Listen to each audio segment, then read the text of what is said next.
अस्सलाम वालेकुम, मैं हूं उमैर कदीर, आपका फिटनेस मेंटर। आज मैं बात करूंगा प्लेटो फेज के ऊपर। प्लेटो फेज वेट लॉस में होता क्या है। जब आप वेट लॉस कर रहे होते हैं तो थोड़े अरसे तक आप वेट अपना कम करते रहते हैं, लेकिन कुछ अरसे के बाद 2-3-4 माह के बाद आपका वजन कम होना रुक जाता है।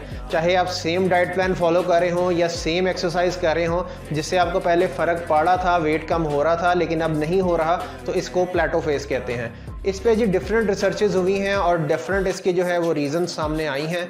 एक रीज़न तो ये है कि हमारा जो मेटाबॉलिज्म जो है वो स्लो हो जाता है, जिसकी वजह से जो है फैट लॉस का प्रोसेस जो है वो कम हो जाता है। दूसरी रीज़न इसकी ये है कि हम कैलोरी डेफिसिट में नहीं होते।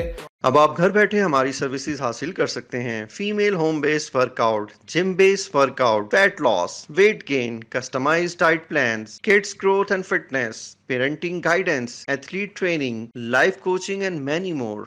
या फिर हम उस लेवल की एक्सरसाइज नहीं कर रहे होते जो हमारी बॉडी हमसे डिमांड कर रही होती है। एक और रीज़न इसकी ये है कि जब हम फैट लॉस के प्रोसेस में होते हैं तो हमारी बॉडी जो एफिशिएंटली जो है इसको रिस्पॉन्ड करना शुरू करती है और रेजिस्ट करती है, जिससे हमारा जो फैट लॉस का प्रोसेस है वो रुक जाता है। हमारी बॉडी जी एक ऑटोमेटिक मशीन है। हम जब इसको कोई भी एक एक्सरसाइज प्रॉपर कर रहे होते हैं, रेगुलर कर रहे होते हैं, तो हमारे मसल्स की एक मेमोरी है, बॉडी की एक मेमोरी है, वो डेवलप हो जाती है।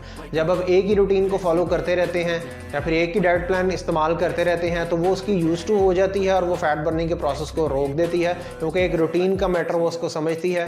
तो आपकी बॉडी का जो एक फैट लॉस का प्रोसेस है वो रुक जाता है। तो इस तरीके से आपने प्लेटो फेज को समझना है और इसको ब्रेक करना है, इसकी प्रॉपर अंडरस्टैंडिंग लेके। अब इसको ब्रेक करने के लिए क्या करना होता है। हम नॉर्मली ये कराते हैं कि आपका डाइट प्लान जो है वो चेंज करवा देते हैं, या फिर एक्टिविटी लेवल जो है आपका वो इंटेंस कर देते हैं, या फिर टोटली आपका जो एक्टिविटी का जो एक हमने एक चार्ट बनाया होता है वो टोटल चेंज करवा देते हैं, क्योंकि मसल्स की मेमोरी डेवलप हो गई होती है। जब आप वो करते हैं तो वो एक ही तरह से आप करते रहते हैं और हमारी जो बॉडी है, जिस तरह मैंने पहले बताया, उसको उसी तरीके से वो परसीव करती है। जब आप डिफरेंट एंगल से करेंगे, डिफरेंट एक्सरसाइजेज आप ट्राई करेंगे, तो उससे ये होता है कि हमारी मसल्स की मेमोरी डेवलप नहीं हुई होती, तो वो फिर एक उसको रेजिस्ट करता है। रेजिस्टेंस हमें ज़्यादा लगानी पड़ती है, ज़्यादा फोर्स लगानी पड़ती है, जिससे हमारा जो है फैट लॉस का प्रोसेस जो है वो दोबारा से कंटिन्यू हो जाता है। इसके अलावा डाइट में बहुत से लोग जो हैं वो कार्बोहाइड्रेट्स का इस्तेमाल कम कर देते हैं। तो इसमें ये है कि जब हम कार्बोहाइड्रेट्स ले रहे होते हैं तो साथ में हम फाइबर की भी इंटेक कर रहे होते हैं।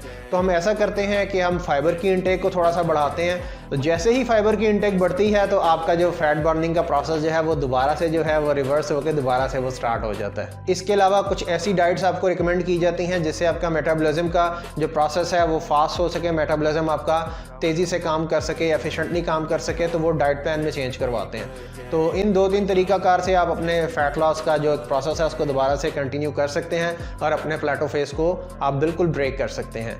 तो अब तक के लिए इतना ही। अपना ख्याल रखिएगा। अल्लाह हाफिज़।